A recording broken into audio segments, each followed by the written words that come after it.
They are cities built in swamps, fortresses carved into mountains, stone fields filled with forgotten graves, and massive structures raised by people who had no machines, no metal tools, and no written plans.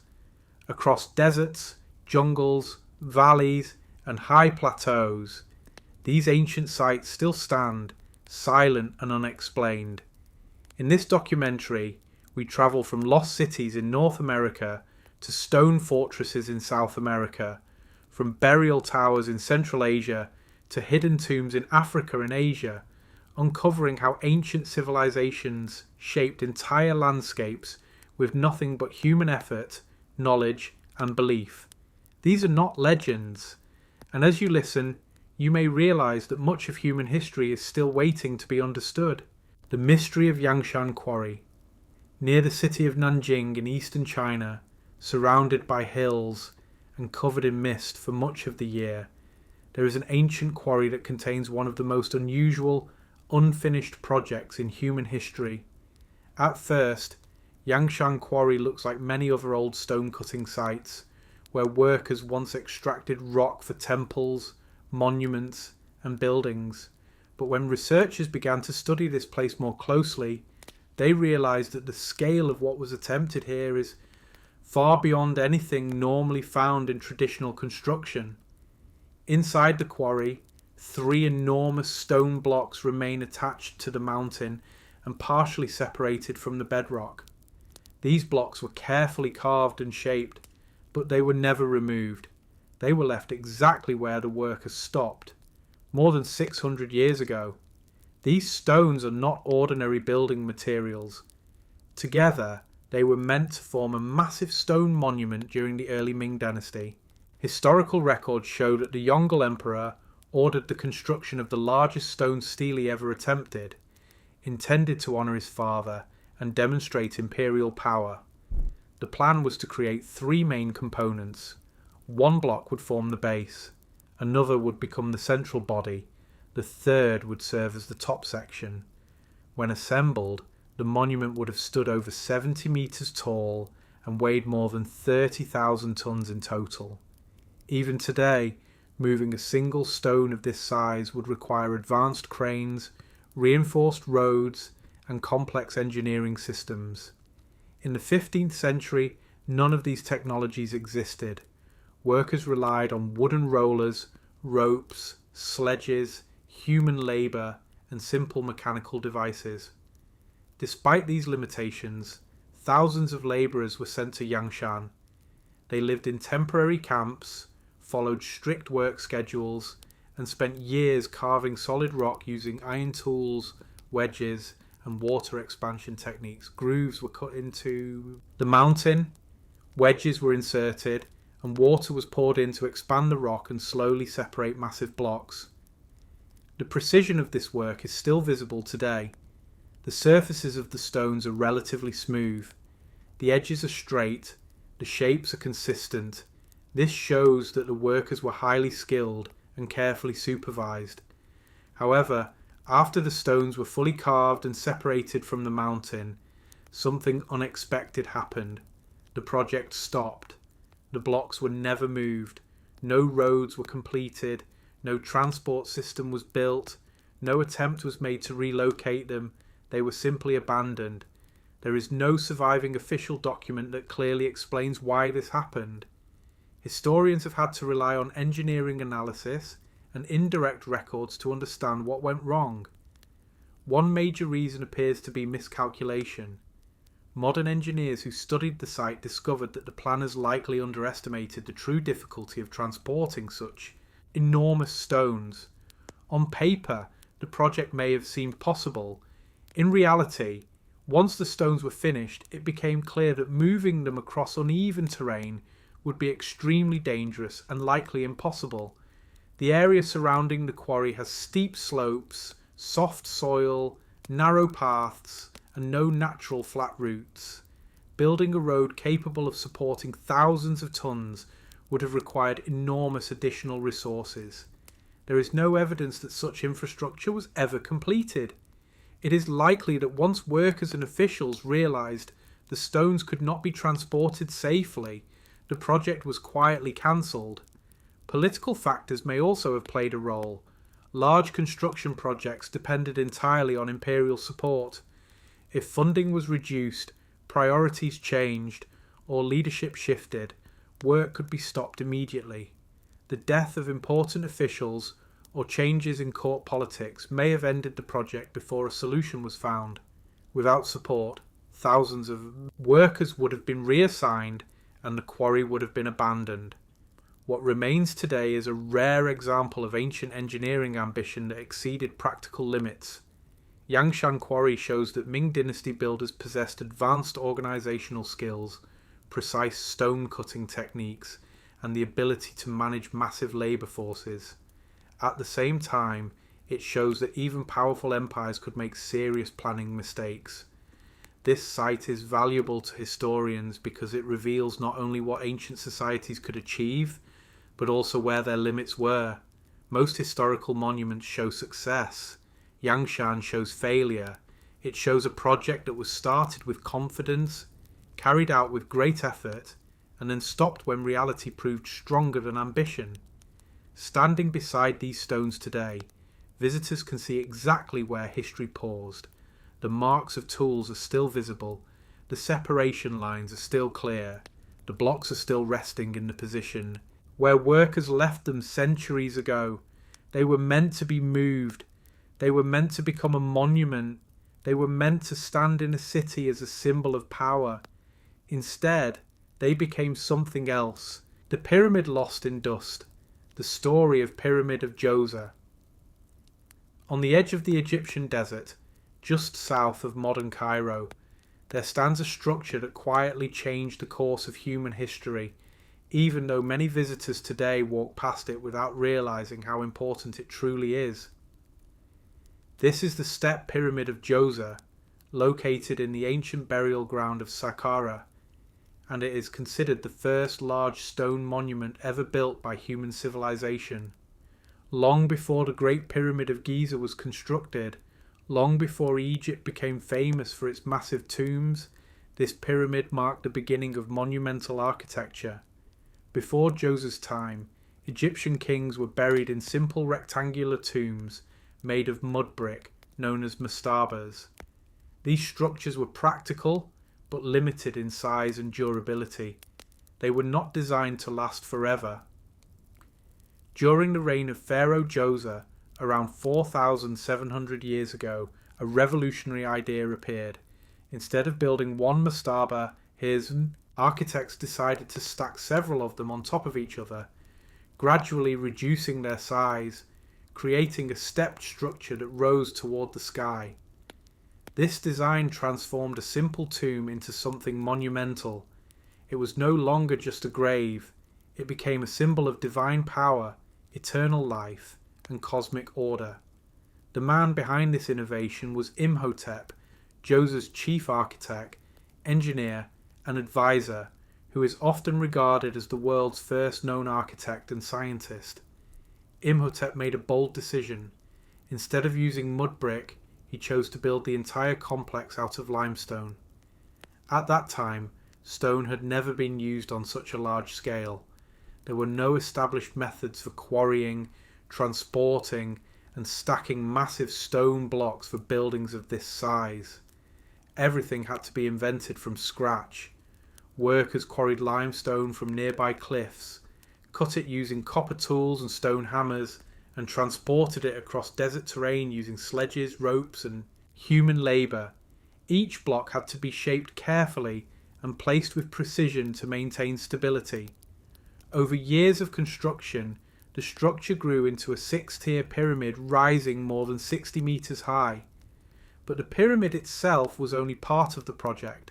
Around it, builders created an enormous ceremonial complex covering more than 15 hectares. This included temples, courtyards, chapels, storage buildings, and symbolic structures used for royal rituals.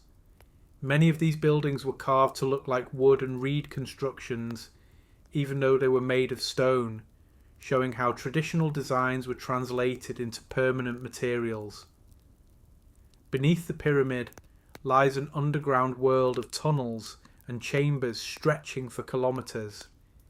These passages contained burial rooms, storage areas, and thousands of stone vessels placed as offerings.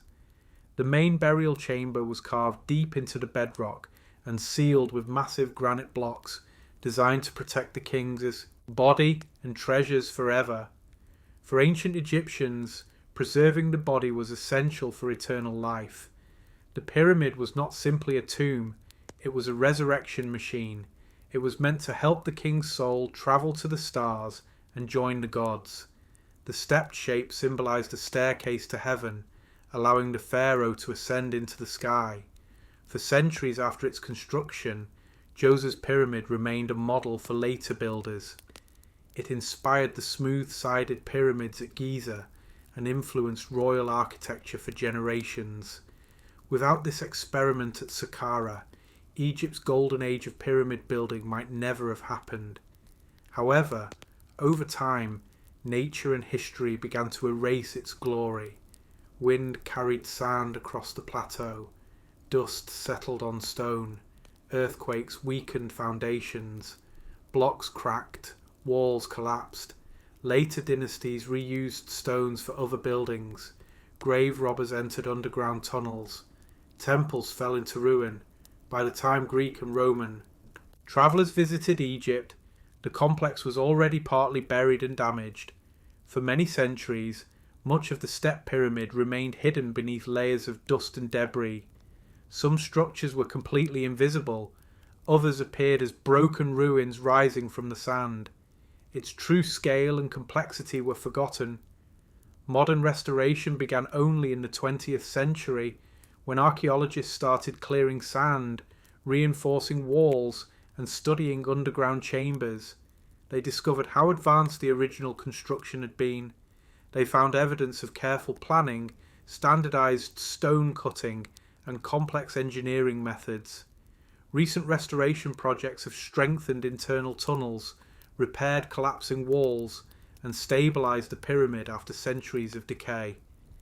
These efforts revealed that despite its age, the structure is remarkably resilient when properly maintained.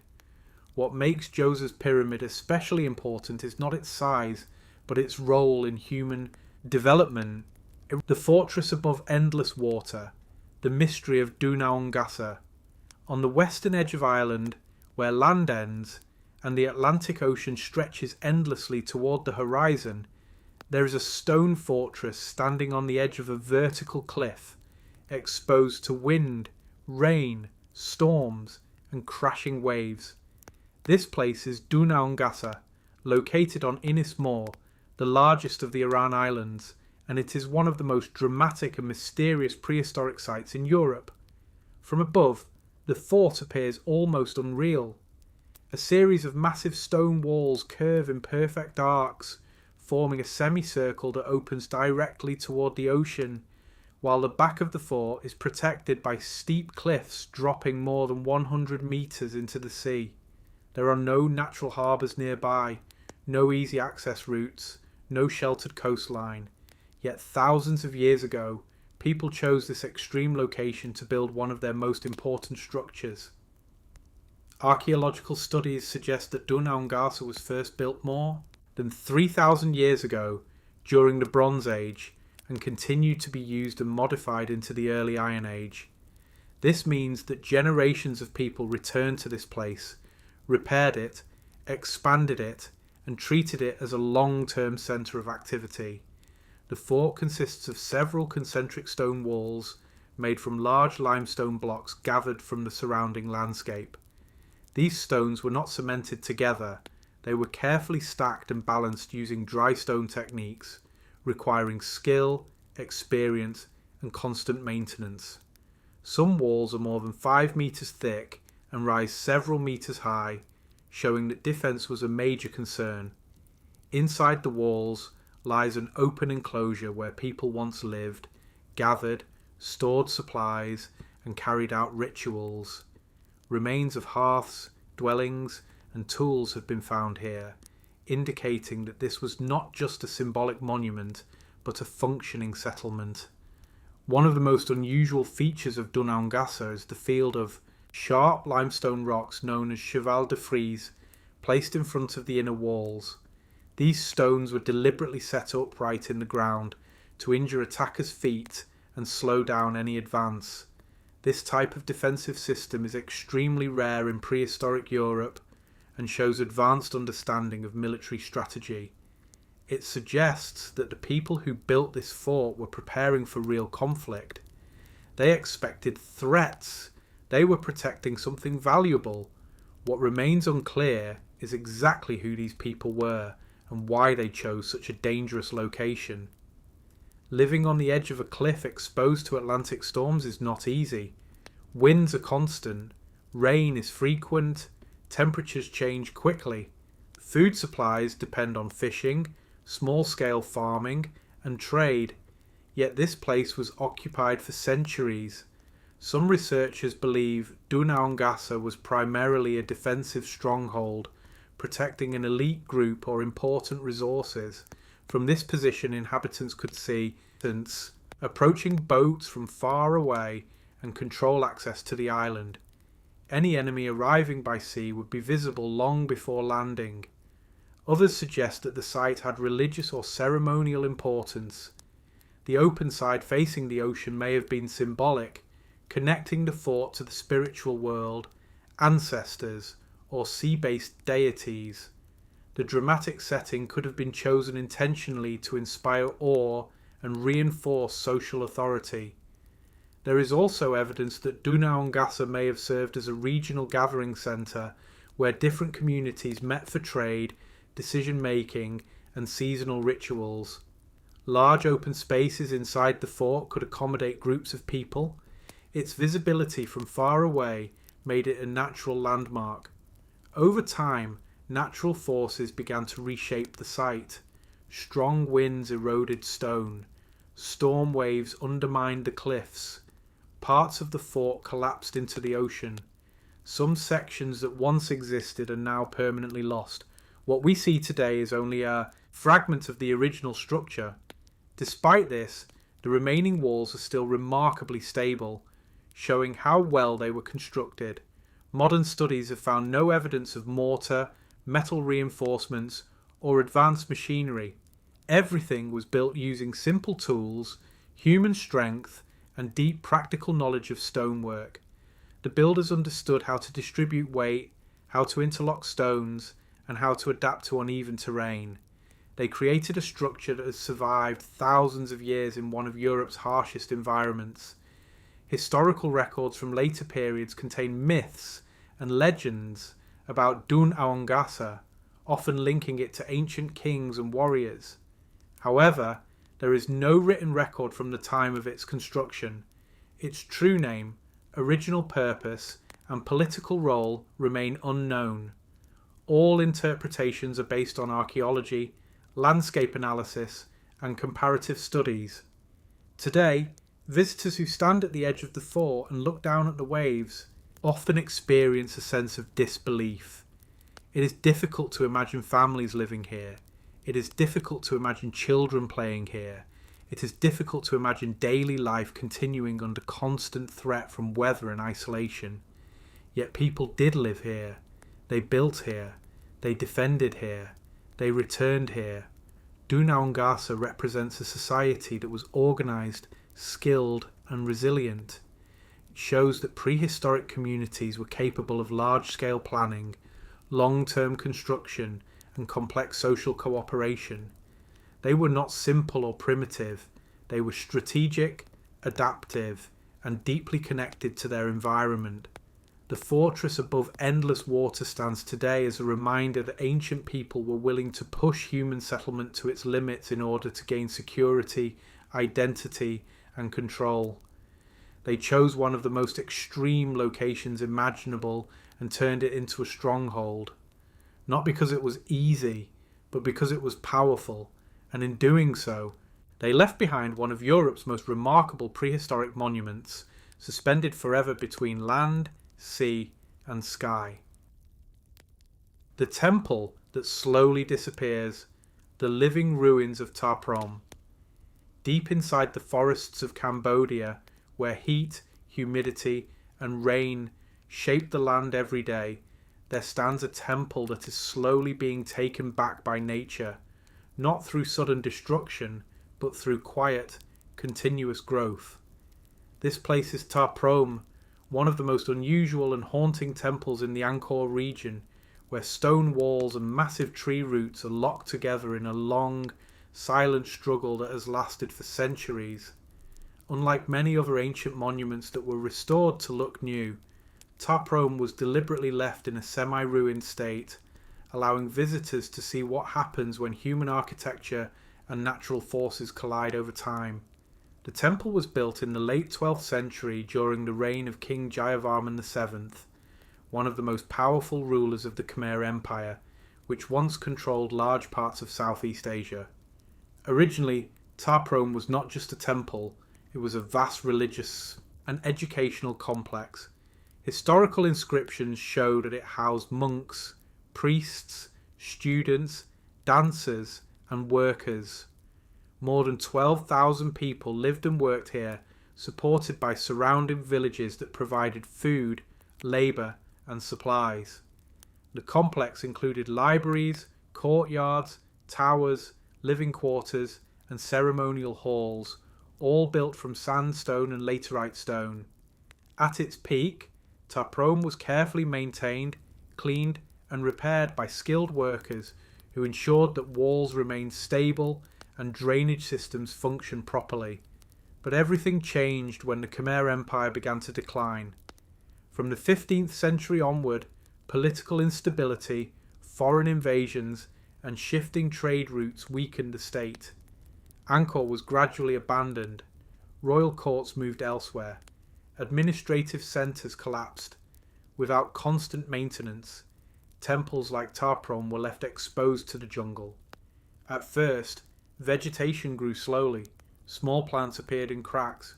Moss spread over walls. Seeds carried by birds settled in stone joints. Over decades, these plants developed into trees.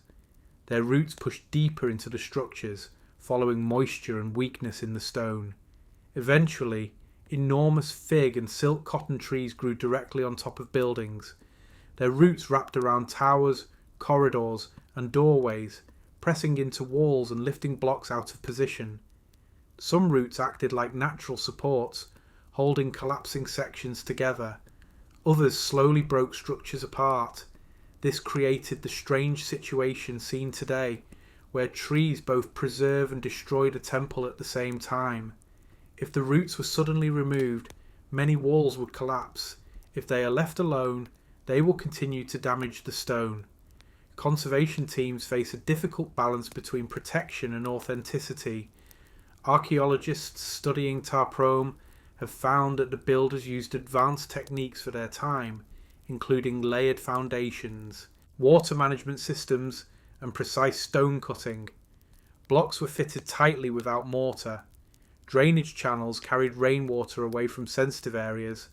These methods allowed the temple to survive for centuries. However, no ancient system was designed to withstand centuries of uncontrolled forest growth. Humidity also plays a major role. Moisture seeps into stone, weakens minerals, and encourages biological growth. Algae, fungi, and bacteria slowly eat away at surfaces. Temperature changes cause expansion and contraction. Over time, even solid sandstone begins to crack. Inside the temple, inscriptions and carvings have faded. Some walls have collapsed. Passageways have narrowed. Floors have risen as soil accumulates.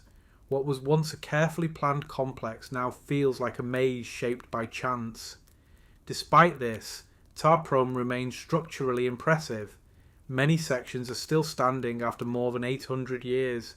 This reflects the skill of Khmer engineers and the quality of their materials. Modern restoration efforts began in the 20th century, first by French archaeologists and later by Cambodian and international teams.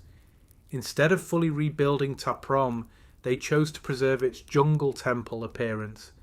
They reinforced dangerous areas, stabilized foundations, and controlled vegetation while keeping the natural atmosphere intact. This approach allows visitors to understand how most ancient cities looked when rediscovered before heavy restoration. It also shows the true long-term relationship between civilization and environment. Taprom is important not only as a monument, but as a lesson. It shows that even the greatest empires cannot control nature forever.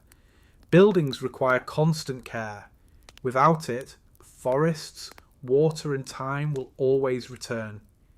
The temple also reflects how quickly human memory can fade. For centuries, local people passed through these ruins without knowing their full history. Only in modern times did researchers reconstruct the story of this place through inscriptions, maps, and excavation. Today, walking through Taprom feels different from walking through most historical sites. You hear birds, you feel damp air, you see roots pressing through stone. You realise that this is not a frozen monument, it is alive, it is changing every day. Some walls that stand today may fall tomorrow. Some passages that are open now may be blocked in the future. The temple is slowly disappearing, not through sudden collapse, but through continuous transformation. Taprom reminds us that history is not fixed. It is shaped by weather, plants, animals, and time. Human achievements can last for centuries, but they survive only as long as nature allows. In this place, stone and forest have become inseparable. Neither has won, neither has lost.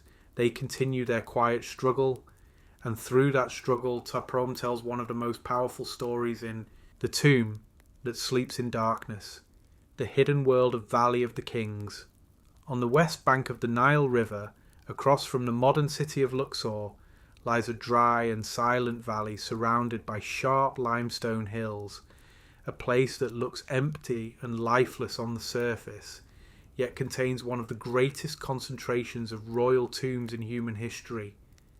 This place is known as the Valley of the Kings, and for more than 500 years it served as the main burial ground for the most powerful rulers of ancient Egypt. Instead of building visible pyramids, later Egyptian pharaohs chose to hide their tombs deep inside the mountains, carving long underground corridors and chambers that were meant to protect their bodies and treasures forever. This decision was driven by experience. Earlier pyramids had been robbed again and again. No matter how large or impressive they were, thieves eventually found their way inside. By moving burials underground and concealing entrances, the Egyptians hoped to create tombs that would remain sealed for eternity. The Valley of the Kings was carefully selected for this purpose. Its isolated location, rocky terrain, and limited access made it easier to control. The surrounding cliffs also symbolised the sacred western horizon, the place where the sun set and where the dead were believed to begin their journey to the afterlife. From around 1550 BCE to 1070 BCE, more than 60 royal tombs were cut into these hills, belonging to pharaohs, queens, princes, and high officials of the New Kingdom period. Among them were rulers such as Thutmose III, Seti I, Ramses II, and the famous Tutankhamun. Each tomb followed a similar basic design. A hidden entrance led into a long descending corridor. This corridor passed through decorated chambers and storage rooms. At the deepest point lay the burial chamber, where the sarcophagus was placed. Walls and ceilings were covered with painted scenes showing gods, stars, and sacred texts that described the journey of the soul through the underworld. These images were not decoration, they were instructions. They were meant to guide the king through dangers, trials, and transformations after death. Every symbol, colour, and line had religious meaning. Creating these tombs required enormous organisation.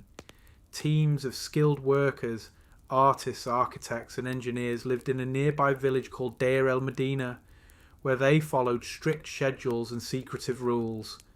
They worked by torchlight and oil lamps in narrow tunnels, using copper and bronze tools to carve solid rock.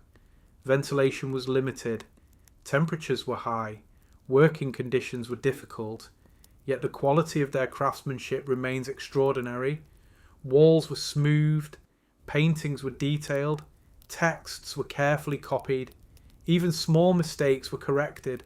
Some tombs took decades to complete. Despite all precautions, most tombs were eventually robbed. Economic decline, political instability, and corruption weakened security. Priests, guards, and officials sometimes participated in looting. Valuable objects were removed, mummies were damaged, gold was melted down. By the time later dynasties ruled Egypt, many royal tombs had already been violated. To protect what remained, priests secretly gathered royal mummies and reburied them in hidden caches, where many were rediscovered only in the 19th century. One exception was the tomb of Tutankhamun, which remained mostly sealed for more than 3,000 years. Its discovery in 1922 showed the world what intact royal burials once looked like, and confirmed how rich and complex these tombs had originally been. Inside the Valley of the Kings, darkness plays an important role. Sunlight rarely enters the tombs. Most chambers remain in near complete darkness without artificial light. This darkness helped preserve colours, wood, textiles, and organic materials for centuries. At the same time, it created an atmosphere of isolation and mystery. The tombs were designed to be closed spaces, cut off from the world of the living. Even today, when electric lighting is installed for visitors, much of the original feeling remains. Humidity from tourism, changes in temperature, and air pollution now threaten the fragile paintings. Breathing, sweat, and dust slowly damage surfaces. As a result, authorities have limited access to certain tombs and created replicas to reduce pressure on the originals.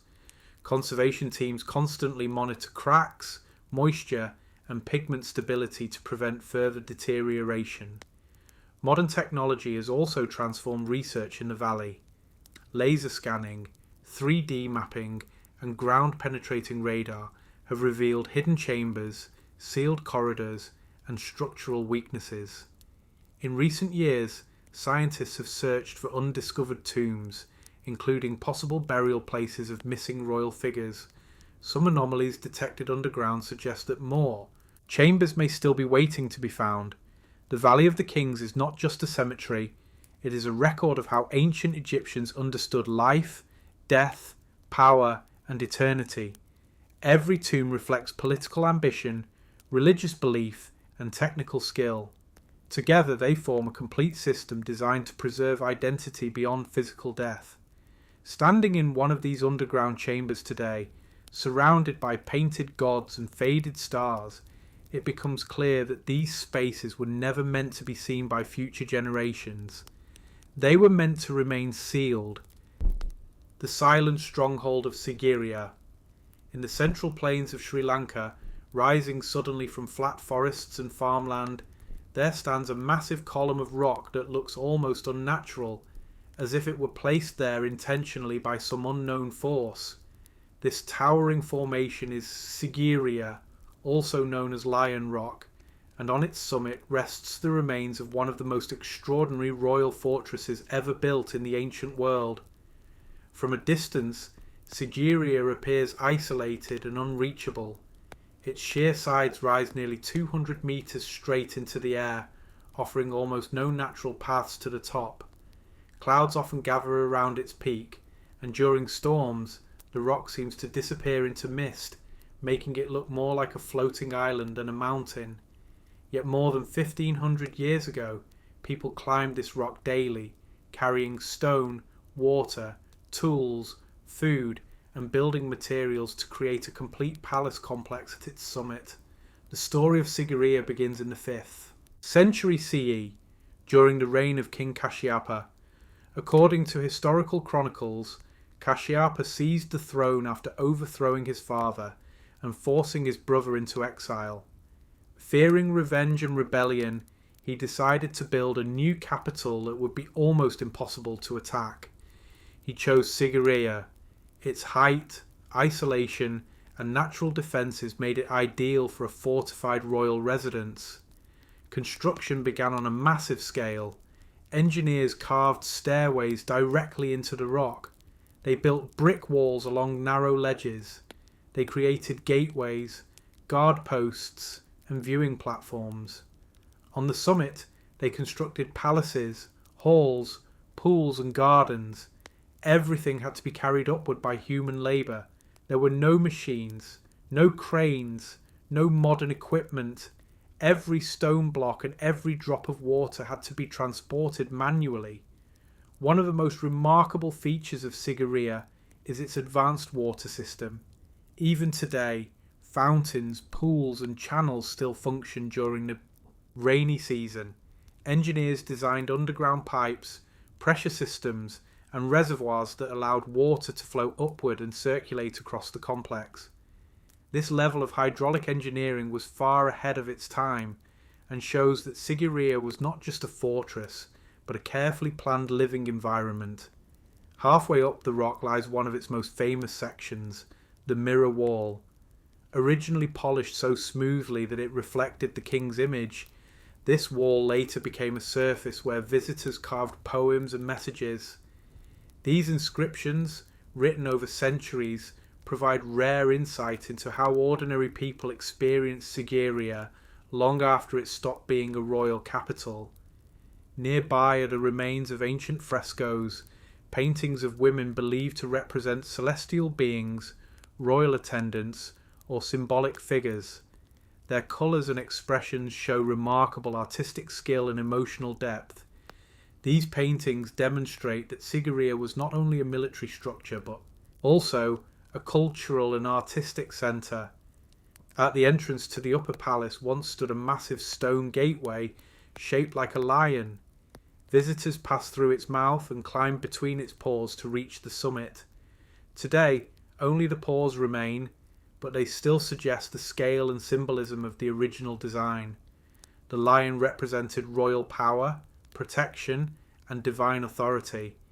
Entering the palace meant passing through this symbolic guardian. Despite all this effort, Sigiriya's role as a fortress was brief.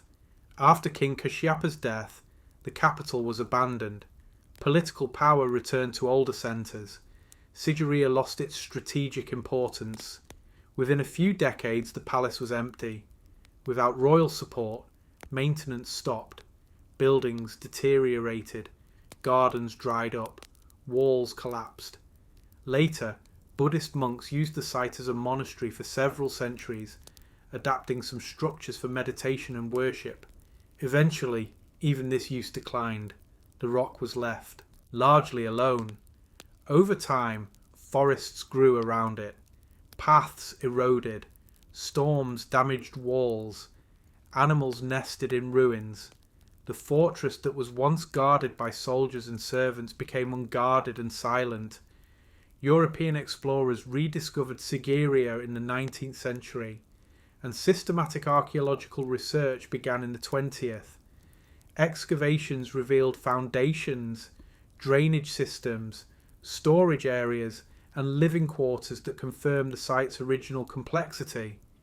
Researchers realised that Sigiriya was one of the most sophisticated urban projects of its time, combining military defence, landscape design, engineering, and art. Today, Sigiriya is protected as a World Heritage Site, but it is no longer guarded in the way it once was. There are no soldiers, no royal court, no political power, only visitors, researchers and conservation workers walk its paths. The fortress that once symbolised fear, ambition and control now stands as a peaceful monument to human creativity. Standing on the summit today, looking out over endless forests and distant mountains, it is difficult to imagine the tension, danger and political struggle that once surrounded this place. What remains is silence, wind and stone. Sigiriya shows how quickly power can fade. A structure built to defend a king, and his kingdom became obsolete within a generation. Its walls did not fall in war, its towers were not burned, It simply lost its purpose, and without purpose, even the strongest fortress becomes empty. The fortress that no one guards reminds us that monuments outlive the people who build them. They remain after ambition, fear, and conflict have disappeared. They stand as quiet witnesses to moments in history when humans tried to control nature, enemies, and fate itself. And in their silence, they often tell the most honest story of all. The forgotten world of Bori megalithic site. In the remote hills of northeastern India, far from major cities and tourist routes, there are stretches of forest and mist-covered valleys where ancient stone structures stand quietly among trees, grass, and scattered rocks, almost invisible to anyone who does not know where to look. One of these places is the Bori megalithic site in Assam, a little-known archaeological area where large stone slabs, upright pillars, and carefully arranged formations suggest that an organised human community once lived and worked here thousands of years ago. At first glance, the site appears natural. Stones are scattered across hillsides. Vegetation covers much of the ground. Trees grow between structures. Fog often hides the landscape in the early morning. But when researchers began to study the area closely, they realised that many of these stones were not placed by chance. They were cut, transported, and arranged with intention. Some stones stand upright like pillars. Others lie flat, forming platforms. Some appear to mark boundaries, paths, or enclosed spaces. Together, they form patterns that indicate long-term planning and collective effort. Archaeological evidence suggests that these structures belong to India's megalithic tradition, which developed in different regions between roughly 1500 BCE and 500 CE. During this period, many communities across the subcontinent built stone monuments connected to burial practices, rituals, social status, and territorial identity. However, the sites in northeastern India are still poorly studied compared to those in southern and central regions, making Bori especially mysterious. What makes Bori unusual is its location. Most large megalithic sites are found in open plains or accessible valleys. Bori is hidden in hilly, forested terrain that is difficult to reach even today. Transporting large stones through such landscapes would have required strong organisation, detailed knowledge of terrain, and coordinated labour.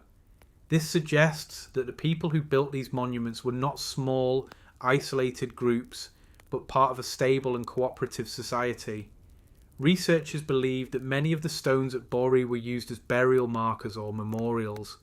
Some platforms may have covered graves, others may have supported wooden structures that no longer exist. In several Indian megalithic cultures, stone monuments were built to honour ancestors, mark clan territories, and reinforce social hierarchy. The dead were not simply buried and forgotten. They were remembered through visible monuments that connected families to land and history. Local oral traditions also play an important role in understanding the site. Villages in nearby areas speak of ancient people who lived in these hills long before modern settlements existed. Some stories describe powerful ancestors, spirit guardians, and sacred stones connected to seasonal rituals. Although these stories cannot be treated as historical records, they preserve cultural memory that may stretch back hundreds or even thousands of years.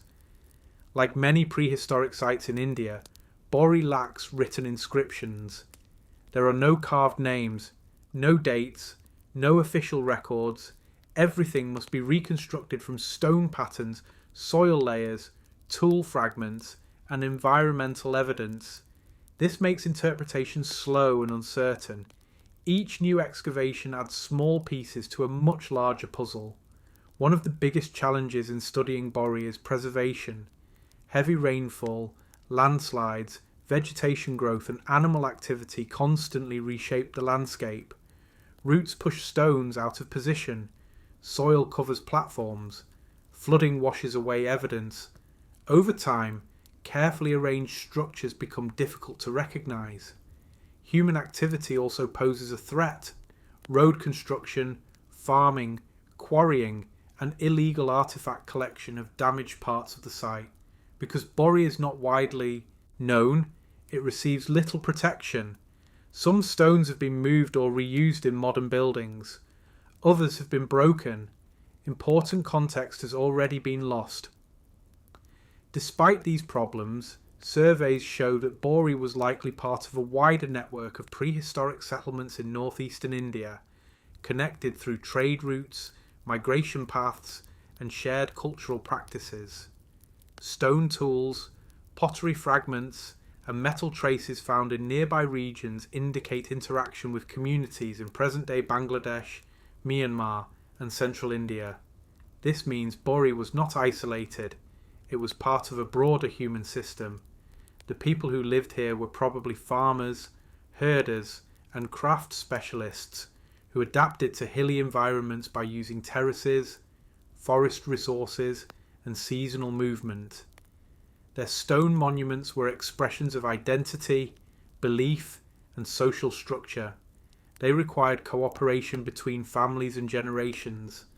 No single person could build them alone. What happened to this community remains unclear. Climate change, resource depletion, disease, conflict, or migration may have contributed to its decline. As populations shifted, monuments were abandoned, rituals stopped, memory faded. The hidden legacy of Unakoti. In the remote forests of northeastern India, near the border of Bangladesh, there is a quiet hill covered with trees, waterfalls, and mist, where thousands of ancient stone carvings emerge directly from the rock face, creating one of the most unusual and least understood sacred landscapes in South Asia. This place is Unakoti, located in present-day Tripura, and it is famous for its massive rock-cut reliefs, carved straight into the mountainside, forming giant faces, figures, and symbolic images that appear as if they were released from the stone itself. At first glance, Unakoti looks like a natural cliff covered in vegetation, but when visitors move closer, they begin to notice enormous carved features, some more than 10 meters tall, including faces of Shiva, Parvati, Ganesha, Durga, and many other figures from Hindu tradition. These are not statues built and placed here, they are sculptures carved directly out of the mountain. The rock itself became the monument. The origin of Unakoti is still unclear. Archaeological studies suggest that most of the carvings were created between the 6th and 9th centuries CE, during a period when Hinduism and regional kingdoms were expanding across northeastern India. However, there are signs that the site may have been used for ritual purposes even earlier. Unlike major temple complexes built by royal dynasties, Unakoti does not appear to have been a formal capital or political centre. Instead, it seems to have been a sacred pilgrimage site connected to spiritual practice, seasonal worship, and regional traditions. One of the most striking features of Unakoti is the central Shiva head, known as Unakotiswara Kalbhairava, which dominates the landscape. This enormous face, carved into a vertical rock wall, has detailed eyes, nose, lips, and decorative elements, showing remarkable artistic skill. Around it are dozens of smaller carvings, arranged in clusters that suggest planned composition rather than random placement. Creating such sculptures required advanced knowledge of stone cutting, surface shaping, and long-term planning. Workers had to remove large volumes of rock using iron tools, chisels, and hammers. They had to understand how stone would crack, how to avoid collapse, and how to maintain symmetry on uneven surfaces. Any serious mistake could ruin years of work. This indicates that Unakoti was created by trained specialists working under organised supervision. Another important feature of Unakoti is its connection to water. Several natural springs and seasonal waterfalls flow through the site. Small carved basins and channels suggest that water was integrated into rituals and ceremonies. In many Indian religious traditions, water represents purification and spiritual renewal, and its presence here reinforces the sacred character of the landscape. Local legends play a major role in how Unakoti is understood.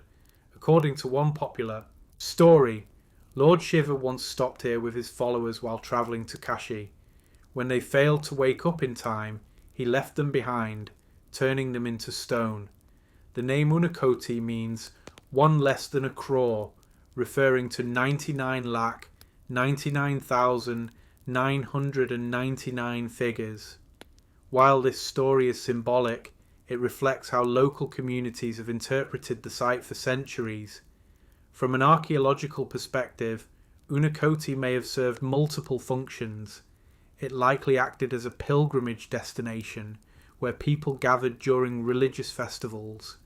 It may have been a centre for meditation and ascetic practices. Some scholars believe it was connected to nearby settlements that supported priests, artisans, and visitors. However, no large residential structures have been found, suggesting that most activity was seasonal rather than permanent. What makes Unakoti especially unusual is that many carvings resemble sealed chambers, faces emerging from rock, and recessed niches that resemble tomb-like spaces. Although they were not used for burial in the modern sense, these carved forms symbolically represent transformation, death, rebirth, and cosmic cycles. In this way, the mountain itself became a spiritual container, holding both life and afterlife symbolism. Over centuries, natural forces have slowly changed the site. Heavy rainfall erodes surfaces, moss and algae grow on stone, roots penetrate cracks, earthquakes and landslides occasionally damage sections. Some carvings have lost details, others have partially collapsed. Despite this, many remain remarkably clear. Modern conservation efforts are limited because Unakoti is remote and receives relatively few visitors compared to major temple sites. Funding and protection are often insufficient. Some carvings have been damaged by pollution, vandalism, and unregulated tourism. Paths are poorly maintained, information is limited. Much of the site remains undocumented in detail. Recent surveys using digital mapping and photography have begun to record the carvings more systematically. Researchers are now studying tool marks, carving techniques, and stylistic patterns to understand how different phases of construction took place. These studies suggest that Unakoti was developed over several centuries rather than being built all at once. This indicates long-term religious importance. For local communities, Unakoti is still a living sacred site. Every year, during religious festivals, pilgrims gather here to perform rituals, offer prayers. The mystery of the desert kites of Jordan. Across the empty volcanic plains and rocky deserts of eastern Jordan, far from major cities and modern settlements, there are enormous stone structures spread across the landscape that cannot be properly understood from the ground. When standing beside them, they look like scattered low walls, broken lines of stone, and shallow enclosures that seem random and meaningless. But when seen from the air, an entirely different picture appears. From above, these stones form giant geometric patterns stretching for hundreds of meters, sometimes even kilometers, creating shapes that resemble kites, funnels, and circles. For this reason, researchers call them desert kites. These structures are among the largest prehistoric constructions on Earth, yet they remained almost completely unknown until the 20th century, when pilots first noticed them from airplanes flying over the region. Later, satellite images confirmed that thousands of these formations exist across Jordan, Syria, Saudi Arabia, and parts of Iraq, forming one of the biggest ancient landscape systems ever created. Most desert kites consist of two long stone walls that start far apart and gradually narrow toward a central enclosure or pit. Some end in circular pens. Others lead into deep natural depressions. Some include multiple compartments. Many are connected to other kites, forming networks that cover entire plateaus. The walls are usually low, rarely more than 1 meter high, which makes them almost invisible at ground level, yet their size and layout show that they were carefully planned and deliberately constructed. Archaeological research suggests that most desert kites were built between about 7000 and 2000 BCE, during the Neolithic and early Bronze Age, when humans in this region were shifting from hunting and gathering to farming and animal domestication. During this time, the environment was slightly wetter than today, supporting larger populations of wild animals such as gazelles, antelopes, and wild goats. Researchers now believe that desert kites were massive hunting traps designed for communal hunts. The long stone walls acted as guiding lines rather than physical barriers. Animals running in panic would follow these lines naturally, moving toward the narrowing funnel without realizing they were being trapped. At the end of the funnel, the herd would be driven into an enclosure or over a cliff, where hunters could kill many animals at once. This method allowed large groups to capture hundreds of animals in a single event. Such hunts required careful coordination. People had to spread out over wide areas. Some drove animals from behind, others waited near the enclosure. Signals, timing, and cooperation were essential. This shows that desert kite builders were highly organized and socially connected. They were not small, isolated families. They were large communities capable of planning complex operations. What makes these structures especially mysterious is their scale. Some desert kites are more than 3 kilometers long. Building them required moving thousands of tons of stone by hand. No machines were used. No metal tools existed at the time. Everything depended on human labor, stone tools, and experience. This represents an enormous investment of time and energy for people who were still developing agriculture and permanent settlements. Another puzzle is that many desert kites were used only for a limited period and then abandoned. In some areas, evidence suggests that repeated mass hunts led to overhunting, causing animal populations to collapse. When herds disappeared, the kites lost their purpose. Without prey, these massive structures became useless. This may represent one of the earliest examples of humans unintentionally damaging their own environment through large-scale exploitation. Some researchers also believe that desert kites had symbolic or ritual meanings beyond hunting. Certain kites are aligned with landscape features, water sources, or seasonal routes. Some contain stone markers and carefully shaped circles that do not seem necessary for practical trapping. This suggests that hunting may have been connected to ceremonies, social identity, and spiritual beliefs. In some cultures, large communal hunts were sacred events involving rituals, feasts, and ancestor worship. The lack of written records makes interpretation difficult. No inscriptions explain who built the kites. No stories describe their use. No names are preserved. Everything must be reconstructed from stones, animal bones, and environmental data. This leaves many questions unanswered. Why were some regions covered with hundreds of kites, while others have none? Why were certain designs repeated over vast distances? How were knowledge and techniques shared between communities separated by hundreds of kilometers?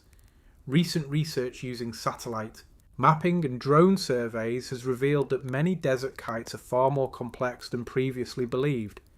Some include hidden chambers, some have secondary funnels, some were rebuilt and modified over generations. This suggests long-term use and continuous improvement. It also shows that kite construction was part of a shared cultural tradition that lasted for thousands of years.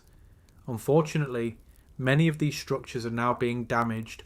Road construction, mining, military activity, and urban expansion have destroyed parts of ancient landscapes. Because desert kites are difficult to recognize from the ground, they are often removed without anyone realizing their importance. Climate change and erosion also threaten exposed sections. Every year, more information is lost, standing in the Jordanian desert today, surrounded by silence and open space. The silent guardians of alignments, Dacaria.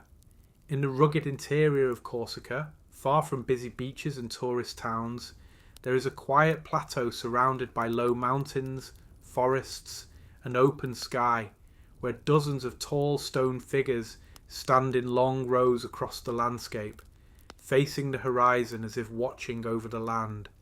This place is known as the Caria Plateau, often associated with the menhirs of Lavajo, and it contains one of the most remarkable prehistoric stone alignments in southern Europe. At first glance, the stones look simple. They are tall slabs of granite, roughly shaped, planted upright in the ground, some reaching more than 2 meters in height. They have no mortar, no decoration, no obvious markings. Yet when viewed as a whole, their arrangement shows careful planning and long-term intention. The stones are positioned in lines and groups, spread across open hillsides, forming patterns that are clearly artificial. Archaeological studies suggest that these menhirs were erected between about 1500 and 1000 BCE during the Bronze Age, when Corsica was home to organised farming and herding communities with strong social traditions. This means that these stones have been standing here for more than 3,000 years, surviving storms, earthquakes, erosion, and human change. Many of the menhirs are shaped to resemble human figures. Some have carved shoulders, some show facial outlines, some appear to wear belts or weapons.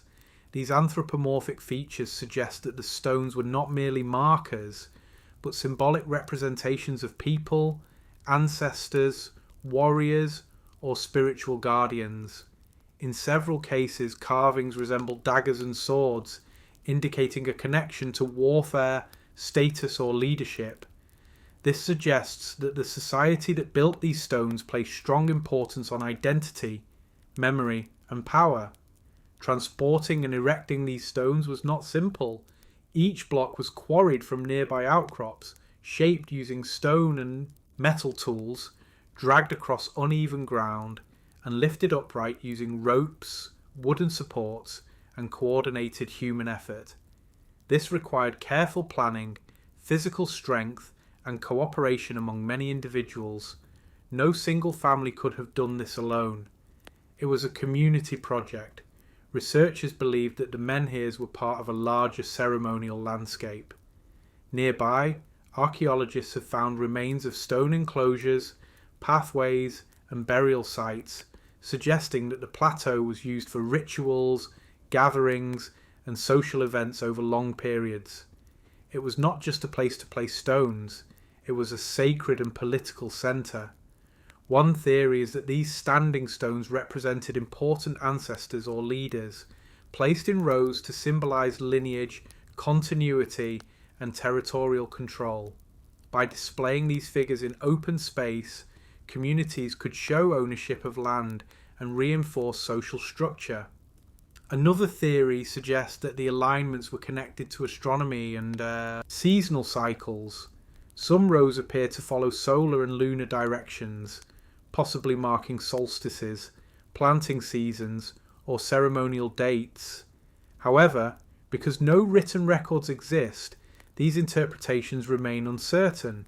What is clear is that the builders had a deep connection to their environment. The plateau offers wide views of valleys, mountains, and distant coastlines. Placing monuments here made them visible from far away. Anyone travelling through the region would see the stones and recognise the presence of an organised community. Over time, the society that built these monuments declined. Climate changes, migration, conflict, and economic shifts altered life on the island. Settlements moved, ritual practices changed. The meaning of the stones was gradually forgotten. Later populations passed through the area without knowing who built them or why. Some stones were damaged, some were knocked over, others were reused in buildings, yet many survived, protected by isolation and difficult terrain. During the 19th and 20th centuries, researchers began to document the site systematically. Excavations revealed pottery, tools, and charcoal layers that helped establish dates and cultural connections. Comparisons with other Mediterranean megalithic sites showed that Corsica was part of a wider network of prehistoric traditions linking Europe and North Africa. The people who built these stones were not isolated. They traded, migrated, and exchanged ideas across seas and mountains. Modern conservation efforts now protect the site, but challenges remain. Weather continues to erode stone surfaces. Vegetation pushes against foundations. Tourism increases foot traffic. Without careful management, damage can accumulate slowly and invisibly. For this reason, many parts of the plateau are monitored and restricted. Standing among the menhirs today, especially in fog or low light, creates a powerful sense of distance from modern life. There are no signs of cities, no machines, no modern noise, only wind, grass, stone, and sky. It becomes easier to imagine how ancient communities gathered here, performing ceremonies, honouring leaders, making decisions, and reinforcing their shared identity. The hill covered in standing stones is not mysterious because of supernatural forces. It is mysterious because the people who created it left no written explanation. They expressed their values through stone, through alignment, through permanence. These monuments show that prehistoric societies in Corsica were organised, symbolically rich, and capable of long-term planning. They cared about memory. They cared about territory. They cared about how future generations would see them. Even after 3,000 years, the menhirs of Lavajo still fulfill that purpose. They still mark the land. They still command attention. They still speak, without words, about a society that chose stone as its voice. And in their silence, they continue to tell one of the oldest stories in European prehistory. The silent legacy of Tia Stellae Field. In the highlands of southern Ethiopia, where rolling grasslands stretch toward distant mountains and clouds often drift low across the horizon, there is a quiet field filled with tall stone monuments that stand like frozen witnesses to a forgotten age. This place is known as the Tia Stellae Field. At first it looks simple, an open meadow, scattered stones, a few paths worn into the grass. But as you walk deeper into the site, the meaning of this landscape slowly begins to change. Dozens of stone pillars rise from the ground, some more than 2 meters tall, carefully planted in rows and clusters, forming one of the largest and most mysterious megalithic cemeteries in East Africa. These stones are not natural. They were cut, shaped, transported, and erected by human hands more than 1,000 years ago. Most researchers believe the site was created between the 11th and 13th centuries, during a period when complex societies were developing in this region, long before modern Ethiopia took its present form. Unlike many standing stone sites in Europe or Asia, the stelae at Tia are richly carved. Many are decorated with engraved symbols, including swords, daggers, geometric patterns, and abstract shapes. Some stones show multiple weapons arranged in careful order. Others display mysterious signs that have never been fully decoded. These carvings are not decorative in the usual sense. They are messages. They tell stories that no longer have words. Archaeological evidence suggests that Tia was a burial ground. Beneath many of the stones, researchers have found graves containing human remains, pottery, beads, and metal objects. This indicates that the stelae were placed to mark the resting places of important individuals, likely chiefs, warriors, leaders, or respected elders. They were monuments of memory. They were meant to keep names and status alive long after death. The repeated appearance of repeated swords and weapons suggests that many of those buried here held military or political power. In societies without written records, authority was often maintained through visible symbols. A tall stone marked with weapons told everyone who passed by that a powerful person rested there. It reminded the living of past strength and leadership. Building these monuments was not easy. Each stone had to be quarried from nearby rock formations, shaped with metal tools, dragged across uneven ground, and lifted into position using ropes, wooden supports, and coordinated labour. This required organisation, planning, and social cooperation. It shows that the people who built Tyre were not scattered villagers. They were part of a structured society capable of large communal projects. Yet, despite this complexity, almost nothing is known about the civilization that created these stones. No written documents have survived, no clear historical records mention their leaders, no inscriptions give names. Their language, political system, and beliefs remain largely unknown. All that remains are graves and symbols carved in stone. Some scholars believe that Tyre was part of a wider megalithic culture that extended across southern Ethiopia and into neighbouring regions. Similar stelae fields exist in other areas, suggesting shared traditions and cultural connections. This indicates that these communities were not isolated. They exchanged ideas, goods, and practices over long distances. They were part of regional networks that have since vanished. One of the greatest mysteries of Tyre is why this culture disappeared. By the late medieval period, the stelae tradition seems to have ended. Burial practices changed, new religions spread, trade routes shifted, political centres moved. Over time, the people who remembered the meaning of these stones either migrated, merged with other groups, or faded from history. Their monuments remained, but their stories were lost. Local communities developed their own interpretations. Some believed the stones marked the graves of heroes. Others associated them with spirits or ancient kings. In some traditions, the site was considered sacred and avoided. In others, it was respected as a place of ancestral power. These beliefs helped protect the stones for centuries, even without formal preservation. Modern archaeological work began in the 20th century. Excavations and surveys revealed the scale of the site and its importance. As a result, Tyre was recognised as a World Heritage Site. However, protection remains difficult. Weather erodes carvings. Rain weakens foundations. Farming and construction threaten nearby areas. Without constant care, damage accumulates slowly. Standing among the stelae today creates a strange emotional effect. There are no buildings, no walls, no temples, only stones and grass. Yet it feels like a cemetery of giants, a place where memory was once carved into the earth itself. Each pillar represents a life that mattered deeply to someone long ago. Each carving is a fragment of a story that can no longer be fully told.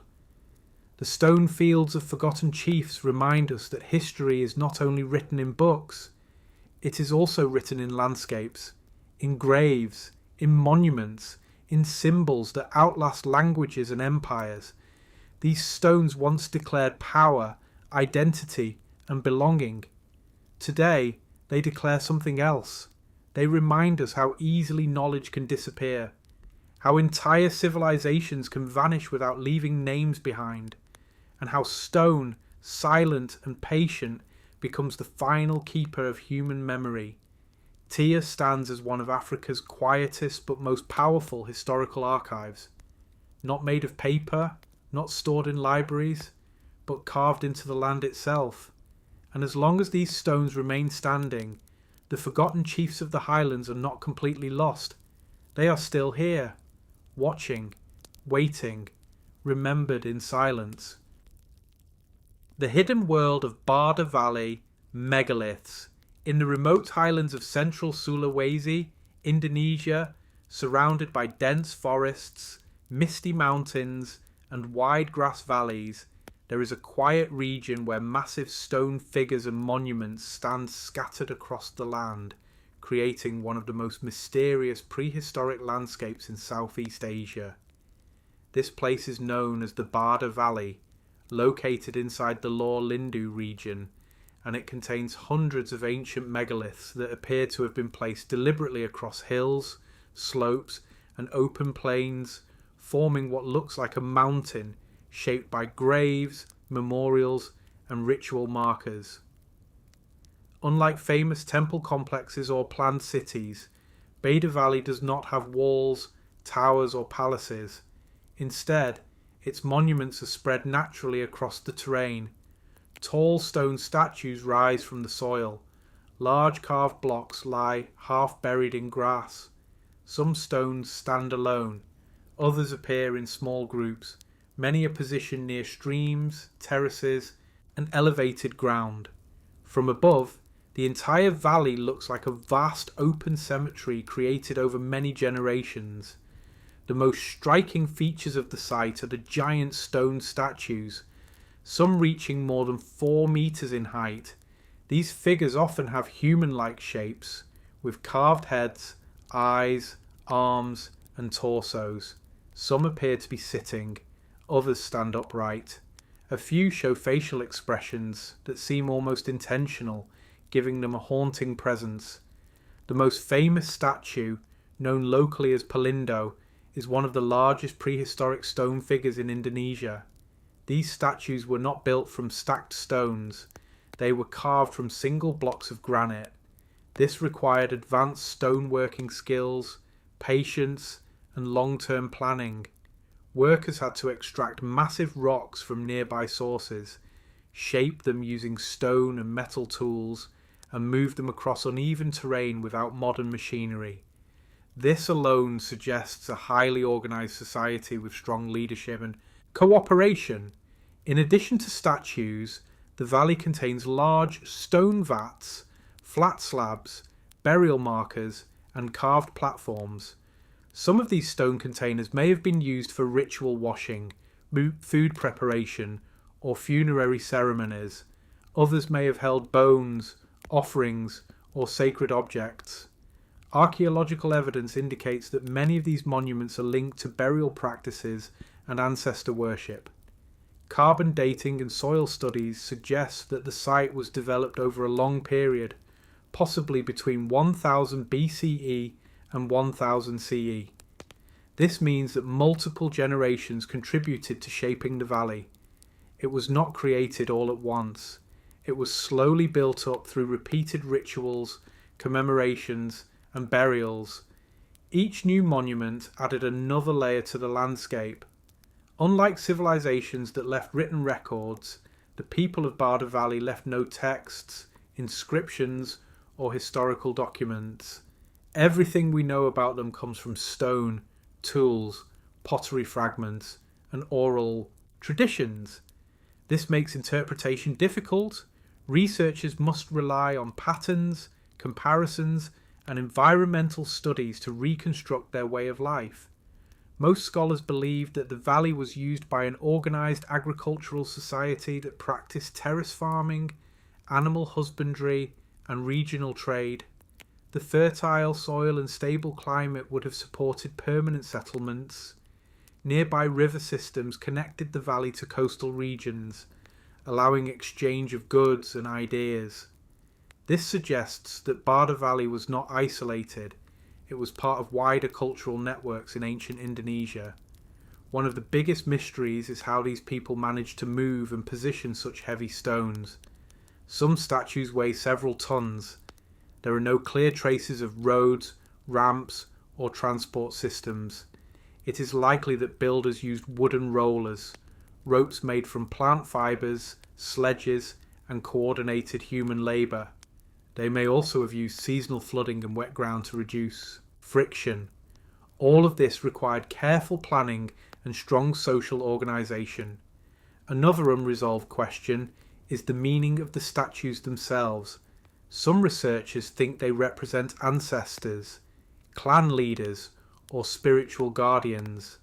Others believe they depict mythological beings connected to fertility, protection, or the afterlife.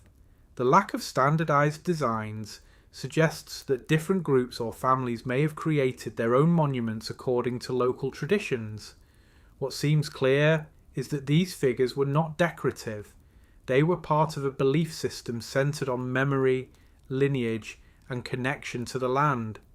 Death in this culture was not hidden, it was integrated into daily life through visible monuments.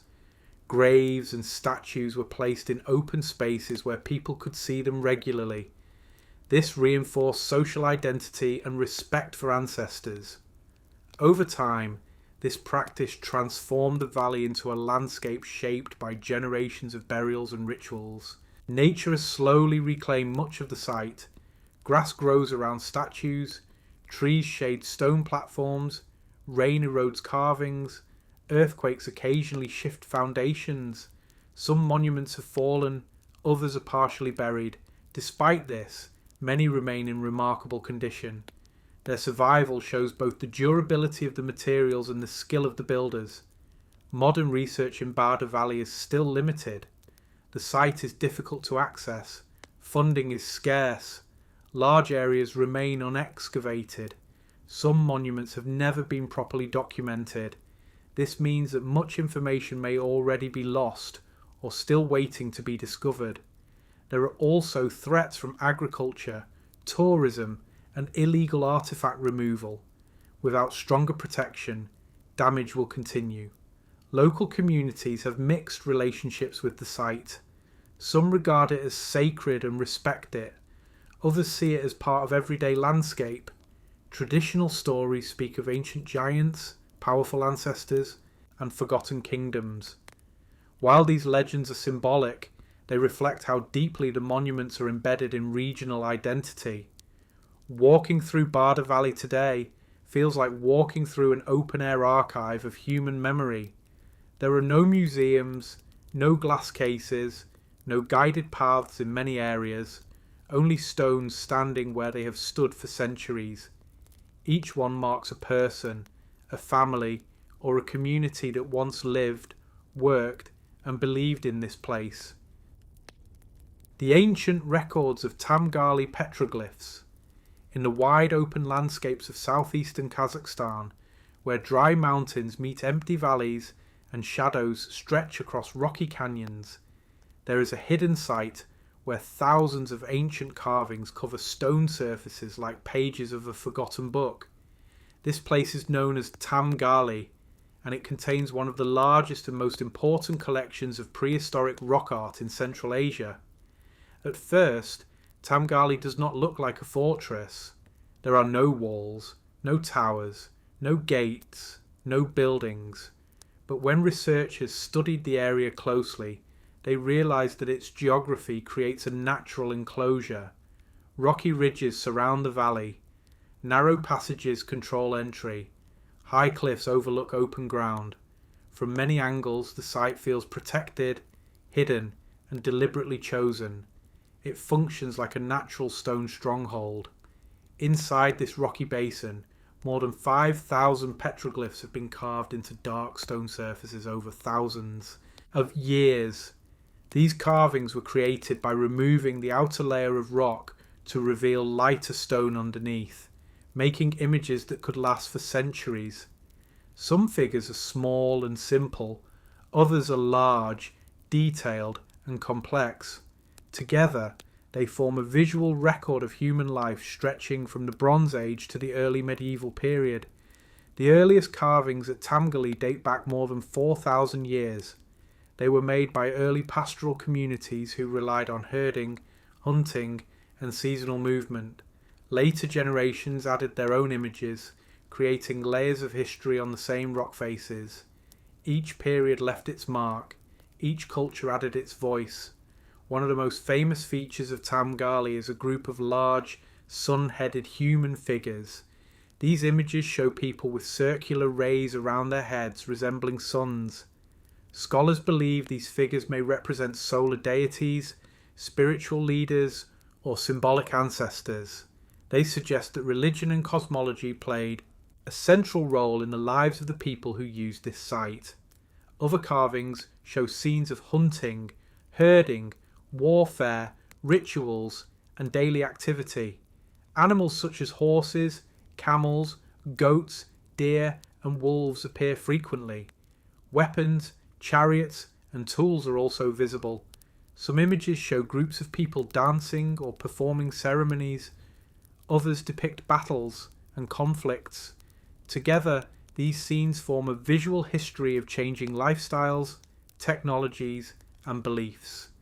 Creating these carvings required skill and patience. Artists used stone hammers and metal tools to chip away at hard surfaces. They had to control depth, angle, and pressure to avoid cracking the rock. Some carvings took days or weeks to complete. This shows that Tamgali was not a casual stopping point, it was a place of importance. People returned here again and again. Many researchers believe that Tamgali served as a sacred and ceremonial centre. Its enclosed landscape, water sources, and prominent rock faces made it ideal for gatherings, rituals, and seasonal events. Groups may have come here to mark births, deaths, alliances, and religious festivals. Carving an image into stone was a way to leave a permanent mark on the world. It was a way to say, "We were here." It was also a way to communicate with future generations. In nomadic societies where homes were temporary and movement was constant, rock art became a stable form of memory. While tents and camps disappeared, stone remained. Tamgali became a cultural archive preserved by nature. The site also reflects Central Asia's role as a crossroads of civilizations. Over centuries, this region connected China, Persia, India, and Europe through trade routes later known as the Silk Road. Ideas, religions, technologies, and artistic styles moved through these valleys. Some later carvings show Buddhist symbols and medieval motifs, proving that Tamgali remained important long after its earliest creators were gone. Despite its importance, Tamgali was largely unknown to the wider world until modern times. Systematic research began only in the 20th century. Archaeologists mapped the carvings, analysed tool marks, and studied weathering patterns to understand their age and sequence. As knowledge grew, the site was recognised internationally and later protected as a World Heritage Site. Even today, much remains unclear. We do not know the names of the artists. We do not know the languages they spoke. We do not know the full meaning of many symbols. Some figures may represent myths that no longer exist. Others may mark events that were once famous but are now forgotten.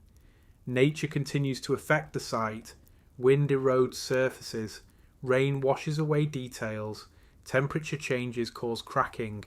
Tourism brings physical wear. Without careful management, carvings that survived thousands of years could disappear within decades. Conservation teams now monitor damage and restrict access to sensitive areas, but protection remains a constant challenge. Standing inside the Tamgali Valley today, surrounded by silent cliffs and carved stones, it becomes clear that this place was never meant to be ordinary. It was chosen. It was respected. It was used for generations.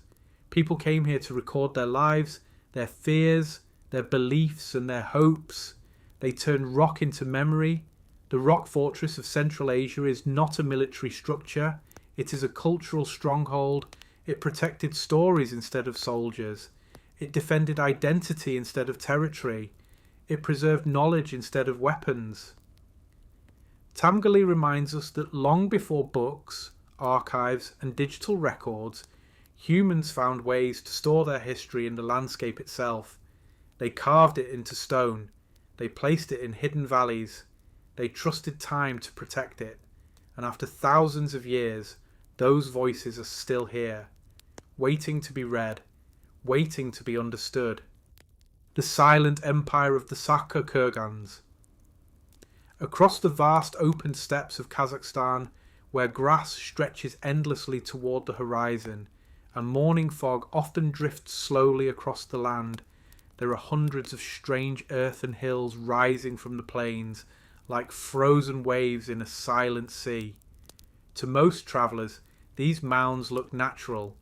They resemble small hills shaped by wind and time. But in reality, they are some of the largest and most important ancient burial monuments in Central Asia. They are known as kurgans, and many of them were built by the Sakha people. powerful nomadic tribes who ruled these lands more than 2,000 years ago. The Saka were part of the wider Scythian world, a network of horse-riding societies that once controlled huge territories stretching from Eastern Europe to Western China. They had no cities made of stone. They left few permanent buildings. They lived in tents. They moved with their herds. They followed seasonal routes. Yet despite this mobile lifestyle, they created some of the most impressive burial monuments of the ancient world. Each kurgan is not simply a grave, it is a carefully constructed structure made from layers of soil, stone, timber, and sometimes clay. At its centre lies a burial chamber, often built from wooden beams and logs, sealed and protected before being covered by tons of earth. Some mounds rise more than 15 metres high and stretch over 100 metres wide. From a distance, they resemble watchtowers made of land itself. Building such monuments required enormous effort. Hundreds of people had to gather materials, transport soil, cut wood, and organise construction. For societies without machines or permanent settlements, this represents a remarkable level of coordination. It shows that Saka leaders held great authority and that burial ceremonies were central to social life. Archaeological research has revealed that these kurgans were used to bury kings, warriors, nobles, and important family members. Inside some chambers, researchers have found weapons, armour, jewellery, textiles, horse equipment, and ceremonial objects. Many graves also contain sacrificed horses, buried alongside their owners to serve them in the afterlife. This reflects a belief system in which life continued beyond death and status mattered even after burial. One of the most famous discoveries linked to the Saka kurgans is the Golden Man, found near Issyk. This burial contained a young noble dressed in thousands of gold ornaments shaped like animals, birds, and mythological creatures. The craftsmanship was so advanced that it surprised scholars around the world. It proved that nomadic societies were not culturally primitive. They were highly skilled artists, metalworkers, and designers. The animal style art found in many kurgans shows deep symbolic meaning. Deer, leopards, eagles, wolves, and horses appear repeatedly. These animals were not chosen randomly. They represented strength, speed, protection, and spiritual power. They reflected how the Saka understood nature and their place within it. To them, animals were not just resources, they were sacred partners in survival. Another remarkable feature of some kurgans is their internal preservation system. In high mountain regions and cold valleys, certain burial chambers became naturally frozen shortly after sealing. This created ancient ice tombs that preserved clothing, skin, wood, and even food for thousands of years. Some bodies were found with tattoos still visible, others retained facial features and hair. These frozen graves provide rare direct evidence of how ancient nomads actually lived.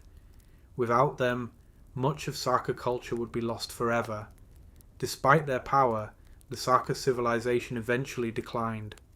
Changing trade routes, climate shifts, pressure from neighbouring empires, and internal conflicts weakened their influence. New groups moved into the region. Old traditions faded. Nomadic routes changed. Over time, the meaning of the kurgans was forgotten. Later generations saw them only as strange hills. Some were looted, some were flattened for farming, others were damaged by roads and construction. Even today, many burial mounds remain unprotected. Treasure hunters have destroyed countless sites in search of gold. Important historical information has been lost forever. Modern archaeology is now racing against time to document and preserve what remains. Using satellite images, drones, and ground surveys, researchers have mapped thousands of kurgans across Kazakhstan. They have discovered that these mounds were often arranged in clusters, forming sacred landscapes connected to migration routes and seasonal camps. Some clusters may represent royal dynasties, spanning generations. Others mark territorial boundaries. This shows that kurgans were not isolated graves. They were part of a larger social and political system.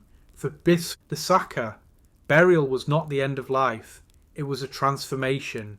The mound was a bridge between worlds, between earth and sky, between the living and the ancestors, between memory and eternity. Raising a kurgan meant ensuring that a person would never truly disappear. It meant fixing their presence in the landscape forever. Standing among these burial towers today, especially in early morning mist, creates a powerful sense of distance from modern life. There are no buildings, no fences, no crowds, only grass, wind, and silent hills. Yet beneath each mound lies a story of ambition, loyalty, belief, and loss. The burial towers of lost nomads remind us that great civilizations do not always leave behind cities and monuments. Sometimes they leave behind landscapes shaped by ritual and remembrance. Sometimes they leave behind earth piled carefully over a single life that once mattered deeply to many people. The Saka kurgans are monuments made not of stone, but of devotion, labour, and memory. They are proof that even societies without writing or permanent architecture found ways to preserve their identity across centuries. Hidden in fog and grass, these ancient towers continue to guard the legacy of a people who once ruled the endless steppe. And as long as they remain standing, the lost nomads are not truly gone. They are still here, resting beneath the land, waiting to be remembered.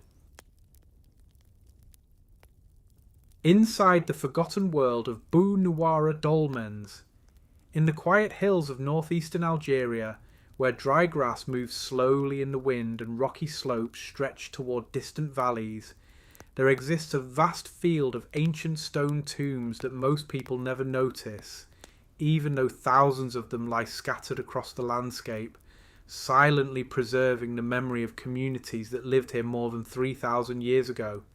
This place is known as Bu Nuwara, and it represents one of the largest prehistoric burial grounds in North Africa, created by societies who left behind no written records, no carved names, and no official histories, yet invested enormous effort into honouring their dead through carefully constructed stone monuments. From a distance, the land appears ordinary, with low hills, loose stones, and sparse vegetation offering no obvious sign of historical importance. But as a visitor begins to walk slowly through the area, the true nature of the site gradually reveals itself through hundreds and then thousands of small stone chambers arranged with clear human intention. Each of these structures is a dolmen, a tomb built from upright slabs and sealed with heavy capstones, forming a protected space where human remains and offerings were placed with care, respect, and strong emotional meaning for the families who returned here generation after generation. These dolmens were not built randomly, and they were not created in isolation, because every single one required planning, cooperation, and skilled labour, showing that the communities of Bu Nuwara were organised, disciplined, and deeply connected through shared traditions and beliefs.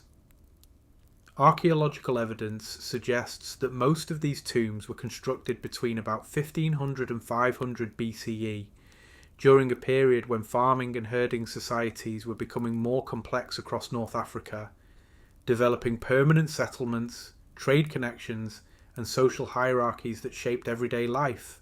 Excavations reveal that many of the tombs were reused over long periods, with new burials placed beside older remains, and with bones sometimes carefully rearranged to make space for future generations, indicating that these graves functioned as long-term family memorials rather than single-use burial sites. Inside the chambers, researchers have discovered pottery, beads, tools, and small metal objects that were placed as offerings, reflecting strong beliefs about the afterlife and about the continued connection between the living and the dead, even after physical life had ended. For the people of Bu Nuwara, burial was not a private or hidden act, but a communal responsibility that involved rituals, gatherings, and repeated visits, reinforcing social bonds and reminding each generation of its place within a larger ancestral network. The construction process itself reveals much about these ancient societies, because the large stone slabs had to be quarried from nearby hills, shaped using simple tools, dragged across uneven terrain, and carefully lifted into position without modern machinery, relying entirely on human strength, coordination, and experience. This level of effort shows that these communities valued memory and tradition highly enough to devote enormous time and energy to honouring the dead, even when daily survival already demanded hard physical labour. The placement of the cemetery was also significant, because Bunuara overlooks fertile valleys and important travel routes, allowing the tombs to serve not only as burial places, but also as territorial markers that connected families to land and history. By building their monuments here, these communities were making a clear statement that their ancestors belonged to this region and that their presence would continue long after individual lives had ended. Despite its scale and importance, Bunuara remained largely unknown to the wider world for centuries because no written sources described it, and no powerful empires promoted its memory, allowing time, weather, and human activity to slowly erase knowledge of its origins. Many tombs were damaged by looting, dismantled for building materials, or destroyed by farming and road construction, causing irreversible loss of historical information long before modern archaeology arrived. When systematic research finally began in the 20th century, scholars realised that the cemetery was highly organised, with clusters and zones that likely reflected family groups, social status, and long-term patterns of settlement. Some areas contain small, simple graves, while others feature larger and more complex structures, suggesting that social hierarchy existed within these communities and that certain individuals held greater influence or prestige. Most researchers believe that the builders of Bunuara were early Berber-speaking populations who formed the cultural foundation of much of North Africa long before Roman, Arab and Islamic civilizations reshaped the region, yet whose earliest history remains largely undocumented. As new religions and political systems spread, older burial traditions were abandoned, and the meaning of the dolmens gradually faded from collective memory, leaving behind only legends about giants, spirits, or lost kings to explain their presence.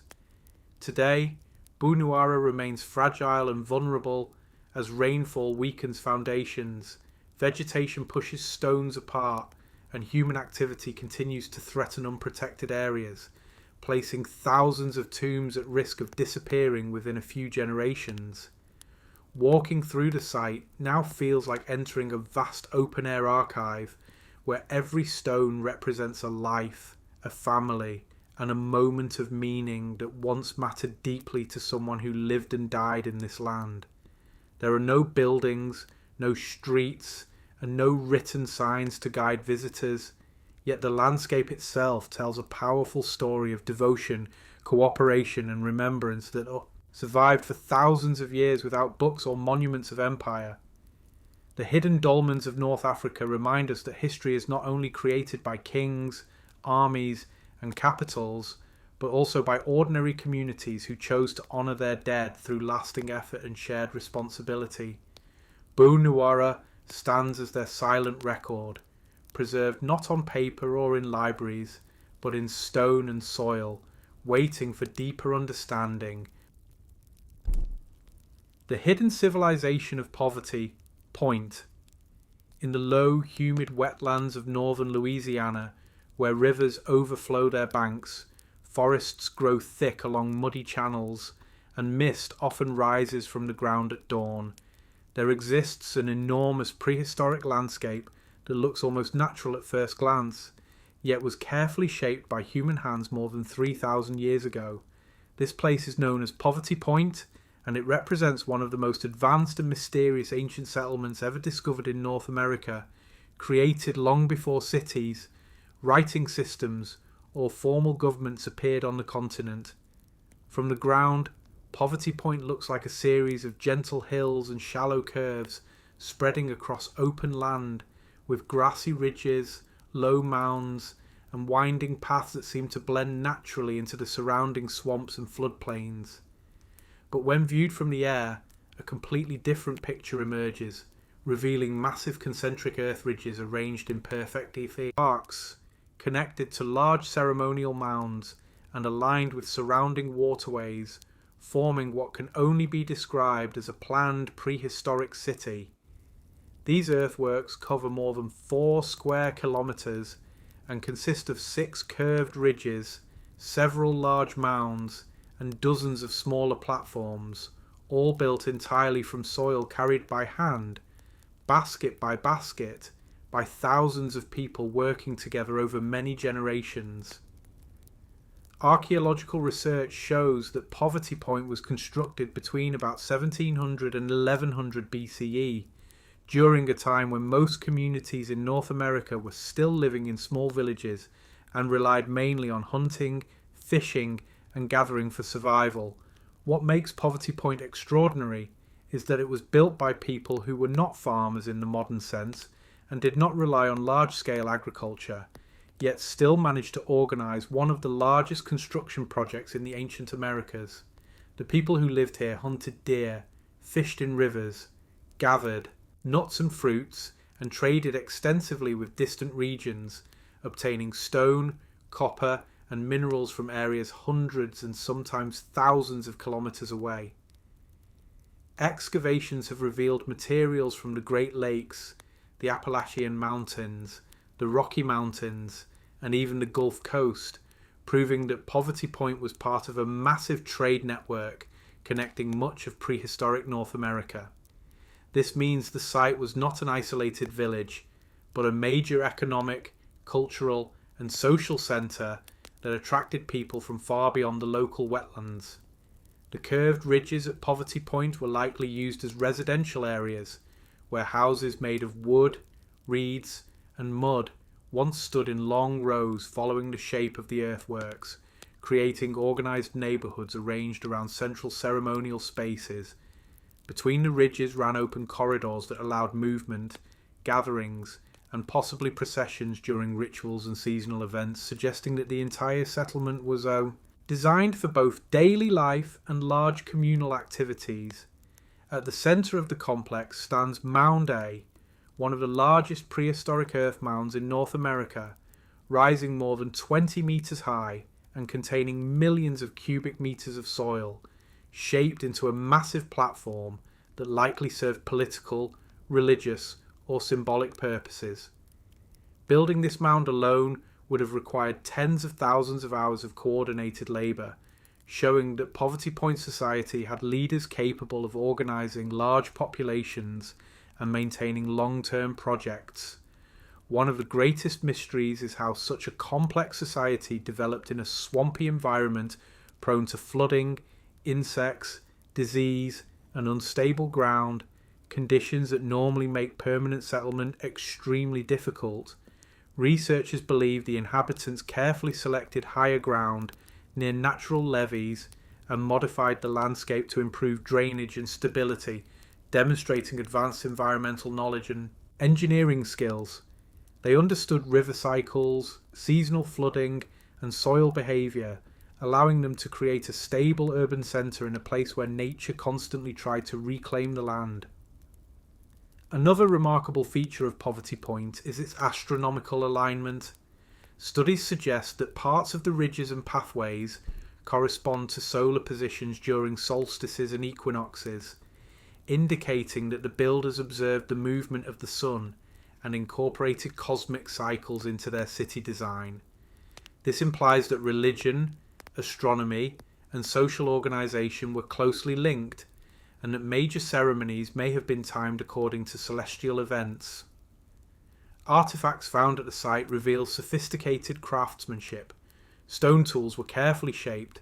Clay objects were moulded into cooking weights and ritual forms. Ornaments were made from exotic materials. All of this reflects a culture that valued skill, precision, and symbolic expression. Despite its size and influence, Poverty Point did not last forever. Around 1100 BCE, the site was gradually abandoned. Trade networks weakened, populations shifted, environmental changes may have altered river patterns and resource availability. Social systems may have collapsed. No single cause has been confirmed. What is clear is that the great city slowly lost its importance and was eventually reclaimed by wetlands and forests. For centuries, people passed through the area without realizing they were walking over the remains of an ancient metropolis. The ridges were mistaken for natural formations. The mounds were thought to be ordinary hills. It was only in the 20th century that systematic research revealed the true scale and significance of the site. Modern archaeology has shown that Poverty Point challenges many assumptions about early societies in North America. It proves that large, organized, technologically capable communities existed long before agriculture and formal states developed. It shows that complex social systems can emerge through cooperation, trade, and shared belief rather than centralized empires. Today, Poverty Point is protected as a World Heritage Site, yet it remains vulnerable to erosion, flooding, and human activity, requiring constant monitoring and conservation efforts. Walking through the site now, surrounded by wetlands, birds, and slow-moving water, it is difficult to imagine the thousands of people who once lived, worked, traded, celebrated, and mourned in this place. There are no standing buildings, no walls, no written records, only earth shaped by human hands, yet that earth speaks clearly. The forgotten power center of La Quemada, in the dry highlands of central Mexico, where rocky hills rise above narrow river valleys and clouds often gather around distant mountains, there stands a vast complex of stone ruins that once dominated this landscape as a center of power, ritual, and long-distance trade. This place is known as La Quemada, located in present-day Zacatecas, and it represents one of the most mysterious ancient settlements in northern Mesoamerica, built by a civilization whose identity is still debated by historians and archaeologists. From far away, La Quemada appears like a natural extension of the hills. Stone terraces blend into slopes, walls follow the curves of the land, platforms rise gently above the valley floor, but as visitors move closer, it becomes clear that this landscape was carefully reshaped by human hands through centuries of construction, planning, and coordinated labour. At the heart of the site lies a large pyramid-like platform, surrounded by plazas, stairways, ball courts, defensive walls, and residential structures, forming a complex urban centre rather than a simple ceremonial shrine. Archaeological evidence suggests that La Quemada flourished between about 600 and 900 CE, during a period when powerful civilizations such as Teotihuacan and the Maya dominated other parts of Mesoamerica. However, La Quemada developed far to the north of these major centres, in a region that was once believed to be too dry and unstable to support large populations. Its existence challenges that assumption. The builders of La Quemada learned how to use river valleys, seasonal rainfall, and hillside terraces to create a stable environment for settlement. They controlled water flow through channels and reservoirs. They levelled slopes to build platforms. They reinforced foundations with stone retaining walls. This kind of environmental engineering allowed them to establish a permanent urban centre in a difficult landscape. One of the most striking features of La Quemada is its defensive system. Massive stone walls surround parts of the site. Narrow gateways control access. Elevated watch points overlook valleys and travel routes. These features indicate that the settlement was designed to resist attack and protect valuable resources. This was not a peaceful village. It was a fortified city in a region where competition and conflict were common. Inside the walls, archaeologists have identified ceremonial plazas where large gatherings took place. along with elite residences, storage areas, workshops, and communal spaces. The pyramid-like platform likely served as a focal point for rituals, political ceremonies, and public events that reinforced authority and social order. From this elevated structure, leaders and priests could address crowds and perform ceremonies visible across the valley. Excavations have uncovered pottery, stone tools, ornaments, and trade goods that reveal Laquimada's role as a regional hub. Materials from distant regions have been found here, including obsidian, shells, and specialized stone types. This shows that the city was connected to long-distance trade networks linking central Mexico with northern desert cultures and southern civilizations. Merchants, messengers, and travelers likely passed through this valley regularly. One of the greatest mysteries of Laquimada is who exactly built it. Some scholars link the site to northern expansion from Teotihuacan. Others believe it was created by local cultures who developed independently. Another theory connects it to legendary groups such as the Toltecs or to early Chichimeca societies. So far, no written records have been found to provide clear answers. All interpretations are based on architecture, artifacts, and comparative studies. What is clear is that Laquimada required strong leadership and social organization, constructing massive stone platforms, walls, and terraces without metal tools or draft animals demanded thousands of workers and long-term planning. Stones had to be quarried, transported, shaped, and assembled with precision. Food had to be produced and distributed. Labour had to be coordinated. This reflects a highly structured society capable of sustaining large projects over generations. Religion also played a central role in life at Laquimada. Altars, carved stones, and ceremonial spaces indicate that rituals were performed to honour deities associated with rain, fertility, fire, and ancestors. In a region where droughts could destroy crops and livelihoods, spiritual practices were closely tied to survival. Ceremonies were likely used to seek balance between humans and nature. Despite its strength and complexity, Laquimada was abandoned around the 9th century. Signs of burning, destruction, and rapid departure suggest that the decline may have been sudden. Some buildings were deliberately burned, valuable objects were left behind, walls were damaged. This points to possible warfare, internal conflict, or social collapse. Environmental stress and changes in trade routes may also have contributed. After abandonment, the city was never fully reoccupied. Over time, vegetation covered structures, walls collapsed, stairways eroded. Local people remembered the ruins only as the burned place, giving rise to the name Laquimada. When Spanish explorers arrived centuries later, they found only silent stone remains, with no living memory of who had built them. Modern archaeological research has slowly reconstructed parts of this lost history through excavation, mapping, and scientific analysis. These studies show that Laquimada was one of the northernmost large urban centres in ancient Mesoamerica and played a crucial role in connecting different cultural worlds. Today, the site remains exposed to weather, erosion, and human activity. Strong winds, seasonal rains, and temperature, and changes continue to weaken structures. Without careful preservation, valuable information could disappear forever. Walking through Laquimada now, especially when clouds gather over the valley and shadows move across stone terraces, creates a powerful sense of distance from modern life. There are no buildings, no crowds, no noise, only walls, platforms, and open sky. Yet every structure reflects decisions made by leaders, engineers, priests, and workers who once shaped this land into a thriving city. The pyramid in the river valley reminds us that great civilizations are not defined only by famous empires.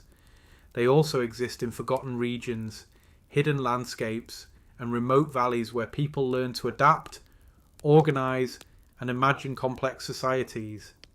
La Quemada stands as proof that northern Mexico was once home to powerful urban cultures whose stories are still waiting to be fully understood. Buried in stone and cloud, this lost city continues to guard its secrets, and as long as its ruins remain, its history is not finished. It is still unfolding, one excavation,